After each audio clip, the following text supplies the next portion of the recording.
కంటిపాపను కాటేసిన ఆ రాక్షసుడు అల్లిన కట్టుకథ ఆధారంగా చేసుకుని దర్యాప్తు చేస్తున్న పోలీసులకు నిజం ఎలా తెలుస్తుంది? ఎవరిని ప్రశ్నిస్తే మాత్రం ఏం బయటపడుతుంది? కానీ పోలీసులు ఈ కేసును ఏదో అల్లాటప్ప వ్యవహారంగా తీసుకోలేదు.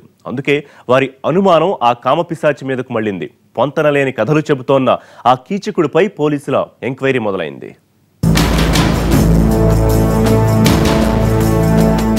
గిరిజన బాలికను అత్యంత పాశవికంగా రేప్ చేసి చంపిందెవరు?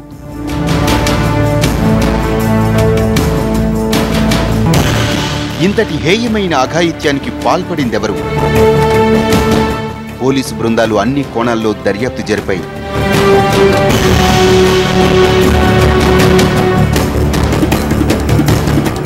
ఎక్కడా ఏ ఆధారం దొరకలేదు. ఘటన జరిగిన సమయంలో సెల్ ఫోన్ కాల్స్ ను పరిశీలించినా ఏ చిన్న ఆధారం బయటపడలేదు. ఈ కేసులో ఏ కోణంలో విచారణ జరిపినా అన్ని దారులు మూసుకుపోయాయి. ఎటు నుంచి ప్రయత్నించినా తండ్రి మెగావత్ కమల్ చెప్పిన విషయం దగ్గరికే వచ్చి కేసు ఆగిపోయింది. చివరికి పోలీసులు తండ్రి మెగావత్ కమల్ పై దృష్టి పెట్టారు.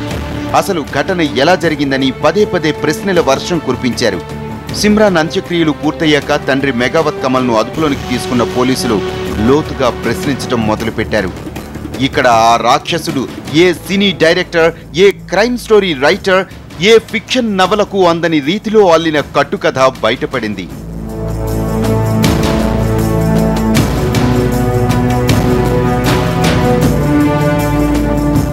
కస్తూర్బా హాస్టల్లో చదువుతున్న సిమ్రన్ 8వ తరగతి పూర్తి చేసింది. వేసవి సెలవులు రావడంతో హైదరాబాద్లో ఉంటున్న చిన్నమ్మ ఇంటికి వెళ్ళింది. నెల రోజులుగా అక్కడే ఉంది. కూతురిని ఇంటికి తీసుకొచ్చేందుకు తండ్రి మెగావత్ కమల్ 21వ తేదీ ఉదయం 8 గంటల ప్రాంతంలో హైదరాబాద్ బయలుదేరి వెళ్లాడు.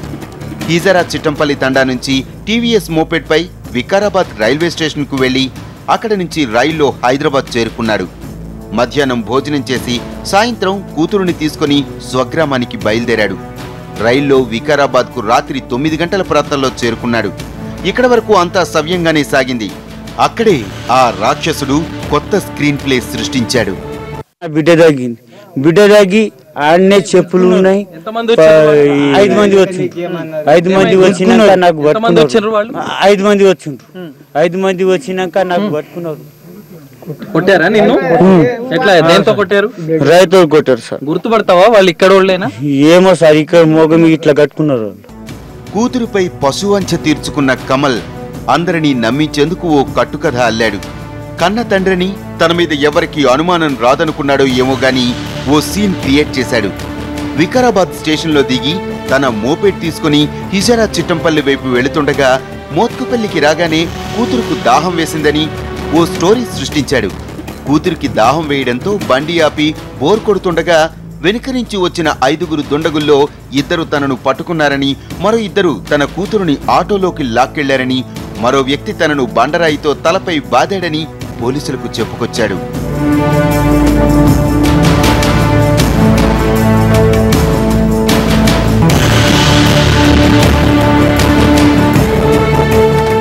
మొదట తండ్రి చెప్పిన మాటలను నమ్మిన పోలీసులు దర్యాప్తులో ఏ ఆధారాలు లభించకపోవడంతో అతన్ని రకరకాలుగా ప్రశ్నించడం మొదలుపెట్టారు. విచారణ సందర్భంలో కమల్ రకరకాల మాటలు మార్చాడు. 3 రకాల పొంతనలేని వాదనలు వినిపించాడు. దీంతో పోలీసుల అనుమానం బలపడింది. తండ్రి అబద్ధం చెబుతున్నాడని పోలీసులు గుర్తించారు. మరుసటి రోజు మరోసారి అదుపులోనికి తీసుకుని ప్రశ్నించారు.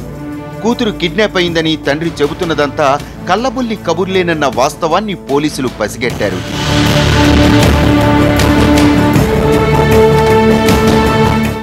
ఫోకస్లో మరో షార్ట్ బ్రేక్.